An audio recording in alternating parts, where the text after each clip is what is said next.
यानंतर घेऊयात गावखेड्यातल्या बातम्यांचा वेगवान आढावा. आपला तालुका आपली बातमी.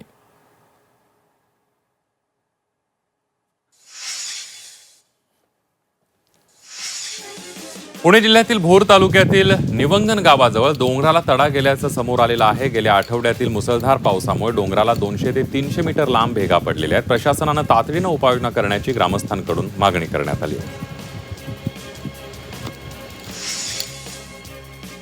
अहिल्यानगरच्या अकोले तालुक्यातील सांदनदरी परिसरामध्ये पर्यटनाला बंदी घालण्यात आली आहे. कोणताही अनुचित प्रकार टाळण्यासाठी वन विभागानं पर्यटकांना सांदनदरी परिसरात जाण्यास मज्जाव केला. वाशिमच्या जिल्हा परिषद शाळांमध्ये शिक्षकांवर अशैक्षणिक कामांचा भार वाढलेला आहे. याचा परिणाम विद्यार्थ्यांच्या शिक्षणावर होत असल्याचं चित्र आहे. विद्यार्थ्यांचे शैक्षणिक नुकसान टाळण्यासाठी शिक्षकांना अशैक्षणिक कामातून दिलासा देऊन वर्गामध्ये अधिक वेळ देता यावा अशी पालकांनी मागणी केली आहे.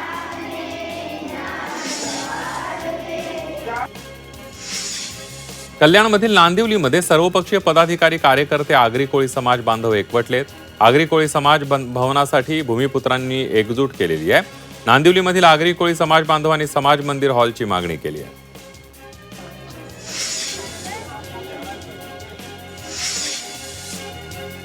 यवतमाळच्या मोरेगाव तालुक्यामध्ये बस नसल्यानं विद्यार्थ्यांना पायपीट करावी लागते. वारंवार मागणी करूनही एसटी महामंडळ बस उपलब्ध करून देत नाहीये. त्यामुळे एसटी महामंडळाच्या नाकर्तेपणावर मनसेनं चपराक देत शालेय विद्यार्थ्यांसाठी मोफत बस सेवा सुरू केली आहे. वाशिमच्या रिसोड बस स्थानकासमोरील रस्त्यावर खड्ड्यांचं साम्राज्य निर्माण झालेलं आहे. त्यामुळे प्रवासी आणि वाहन चालकांना मोठ्या अडचणींचा सामना करावा लागतोय. रस्त्यावर खड्डे तातडीनं बुजवून साचलेल्या पाण्याची विल्हेवाट लावावी अशी मागणी प्रवाशांकडून करण्यात येते.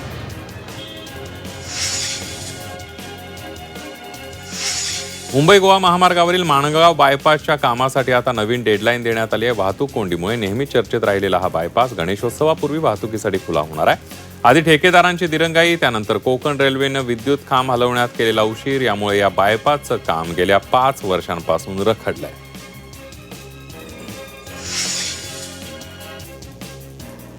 हिंगोलीच्या सेनगाव तालुक्यामध्ये संस्था अध्यक्षाकडून पालकाला बेदम मारहाण करण्यात आली आहे. टीसी मागण्यासाठी गेलेल्या पालकाला मारहाण करण्यात आली. संस्था अध्यक्षासह 3 गुन्हा दाखल करण्यात आलाय.